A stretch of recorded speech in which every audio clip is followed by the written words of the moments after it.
ನನ್ನ ಪತಿ ಹಾಗೂ ನನ್ನ ಮಕ್ಕಳನ್ನು ಕಾಪಾಡುವ ಭಾರವು ನಿನ್ನದೇ ಆಗಿರುತ್ತಾರೆ. ನನ್ನ ಪ್ರಾಣ ಸಖಿಯಾದ ಇನ್ನು ನಾವಲ್ಲೇ ಇರಲ್ಲ.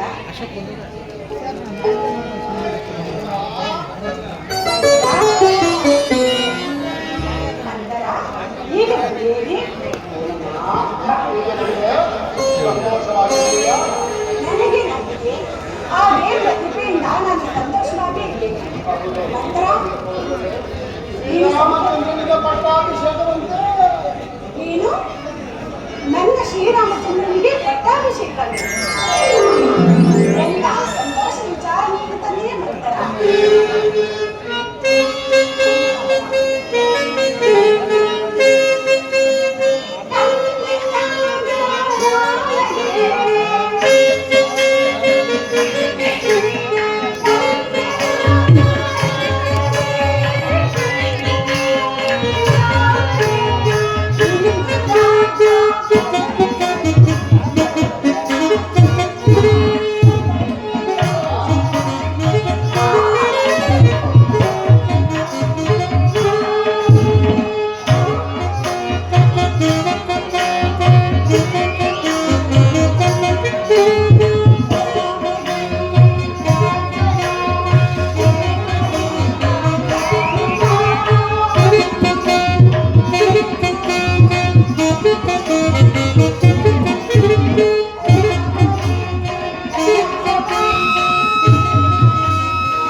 ನನ್ನ ಮಗನಾದ ಶ್ರೀರಾಮಚಂದ್ರನಿಗೆ ಪಟ್ಟಾಭಿಷೇಕವಾದರೆ ಅದು ನನಗೆ ಸಂತೋಷವೇ.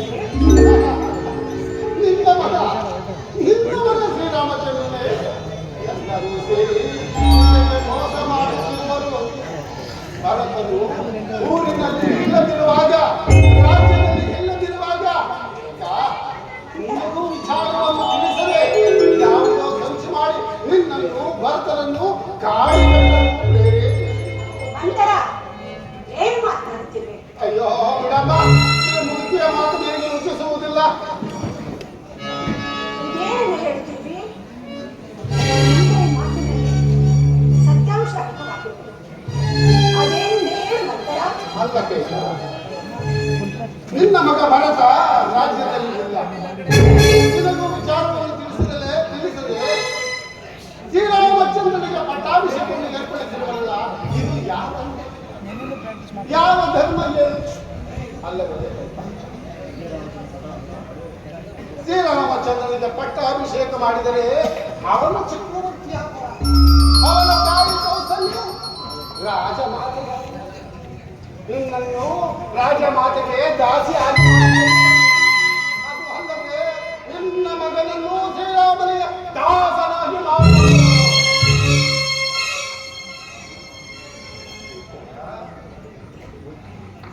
ಮಂಥರೆ ಮಾತಿನಲ್ಲಿ ಸತ್ಯಾಂಶ ಇದೆಯಲ್ಲ. ಮಂಥರೆ, ಈಗ ನಾನು ಏನ್ ಮಾಡಬೇಕು? ಅಯ್ಯೋ ಬಿಡಮ್ಮ, ಆಗಲೇ ಹೇಳಿದ್ದೀರಾ ನಿನಗೆ ಪ್ರೀತಿ ಶ್ರೀರಾಮನು ಅವನನ್ನೇ ಕೊಂಡಾಡಿ ನಾನು ಬರುತ್ತೇನಮ್ಮ. ಮಂಥರೆ, ನಾನಂತಾರೆ ಕೋಪ ಮಾಡಿಕೊಳ್ಳಬೇಡ. ನಾನೇನು ಮಾಡಲಿ? ನಿನ್ನ ಮಾತನ್ನೇ ಕೇಳಬೇಕು. ಅದೇನು ಹೇಳು ಮಂಥರ. ಹಾಗಾದ್ರೆ ಕೇಳುವುದು. ಹಿಂದೆ ದೇವಾಸುರರ ಯುದ್ಧದ ಸಮಯದಲ್ಲಿ ನಿನ್ನ ಪತಿದೇವರಿಗೆ ನೀನು ಮಾಡಿದ ಸಹಾಯದಿಂದ 2 ವರಗಳನ್ನು ಕೊಟ್ಟಿದ್ದನ್ನು ಜ್ಞಾಪಕವಿದೆಯೇ? ಅದನ್ನು ಈಗ ಬಳಸಿಕೋ, ಈ ವಿಚಾರಕ್ಕಾಗಿ ಬಳಸಿಕೋ. ಏನೆಂಬುದಾಗಿ ಕೇಳಲಿ?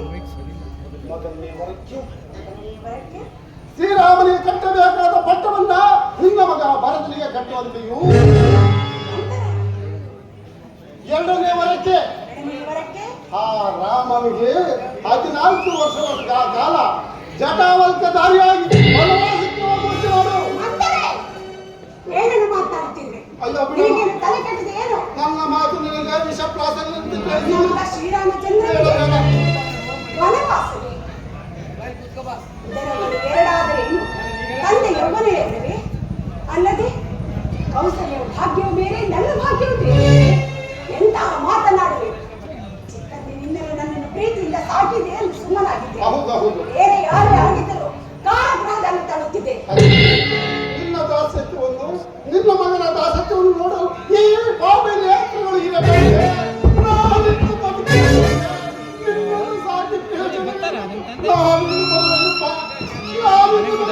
ನನ್ನ ಮಾತಿಗೆ ಬಲೆ ಇಲ್ಲದ ಮೇಲೆ ನಾವಿಲ್ಲಿ ಇರುವುದಿಲ್ಲ.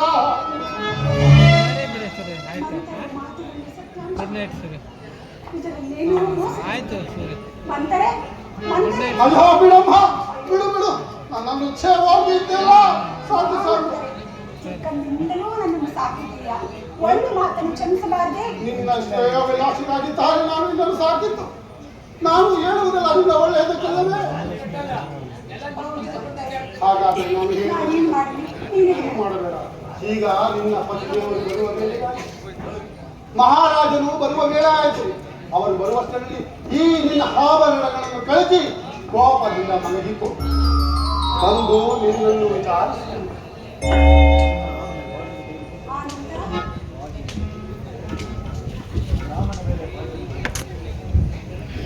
ರಾಮನ ಮೇಲೆ ನೀನು ನಿನ್ನ ದಶರಥ ಚಕ್ರವರ್ತಿ ರಾಮ ಬಿಟ್ಟು ಮರೆಯಬೇಡ. ನಾನು ಹೇಳಿದ ವಿಚಾರವನ್ನ ಆ ದಶರಥನಿಂದ ಭಾಷೆಯನ್ನು ತೆಗೆದುಕೊಂಡು ಬೇಕಾ ಇಲ್ಲದ್ರೆ ತಪ್ಪಬಹುದು. ತದನಂತರ ಆತನಿಗೆ ತಿಳಿಸು ವಿಚಾರ. ನೀನು ಹೇಳಿದಂತೆ ಮಾಡುವೆನು. ಕಷ್ಟದಲ್ಲಿರುವ ನನ್ನನ್ನು ಒಳ್ಳೆಯ ದಾರಿಗೆ ತಳ್ಳಿಬೇಕು. ನಂತರ ತೆಗೆದುಕೋ ಕಂಠಿ ಹಾರನ್ನು. ನೀನು ಚೆನ್ನಾಗಿ ಸಂತೋಷವಾಗಿರುವುದೇ, ನೀನು ನಿನ್ನ ಮಗ ಸಂತೋಷವಾಗಿರುವುದನ್ನು ನೋಡುವುದೇ ನನ್ನ ಆಸೆ. ಬರಲೇ ಕೈತಾ ಆಗಲಿ ಮಂತರೆ.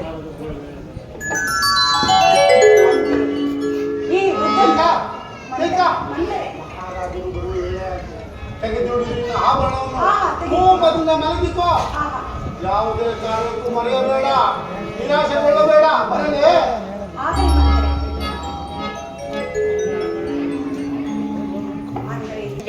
ಯಾವುದು ಶೂನ್ಯ ಗೃಹದಂತೆ